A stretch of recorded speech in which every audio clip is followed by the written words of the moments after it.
তোমরা যদি Chrome use করে থাকো তাহলে আজকের ভিডিওটা তোমাদের জন্য। এমন একটা সেটিংস দেখাতে চলেছি, যে সেটিংসটা তোমরা যদি না করো, এই সেটিংসটা না করলে কিন্তু তোমরা ক্রোমে অনেক রকম নানা রকম সমস্যা কিন্তু হতে পারে। তো সেটিংসটা কি, তোমরা অবশ্যই ভিডিওটা কন্টিনিউ করতে থাকো, স্কিপ না করে পুরো ভিডিওটা দেখতে থাকো। তো শুরুতে তোমরা চলে যাবে তোমাদের যে ক্রোম ব্রাউজার, তো ক্রোম ব্রাউজারে চলে যাবে। তারপর তোমার এখানে যে সার্চ বার আছে, এখান থেকে তোমরা কি করবে, এখান থেকে সার্চ বারে ক্লিক করে দেবে। এখান থেকে সার্চ বারে ক্লিক করবে।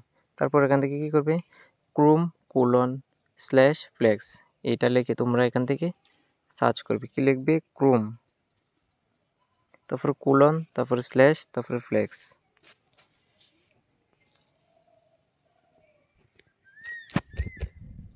তারপর একটা কোলন দিবে, তারপর একটা স্ল্যাশ দিবে, তারপরে ফ্লেক্স লিখবে।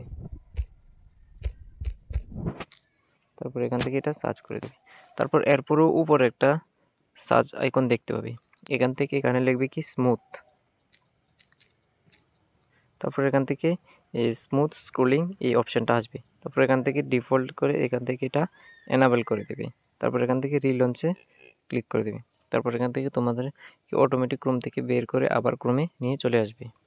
তো এটা করার ফলে কী হবে, অনেক সময় দেখা যায় যদি তোমাদের ক্রোমে নাকি বিভিন্ন রকম সমস্যা হয়, ক্রোমটা ইউজ করতে তোমাদের প্রবলেম হয়, অনেক রকম সমস্যা হয়, এটা করলে আর সমস্যাটা হবে না। তো আজকে ভিডিওটা এই পর্যন্ত, দেখা হবে পরবর্তী আরেকটি নতুন ইন্টারেস্টিং ভিডিও নিয়ে। ততদিন সবাই ভালো থাকবেন, সুস্থ থাকবেন।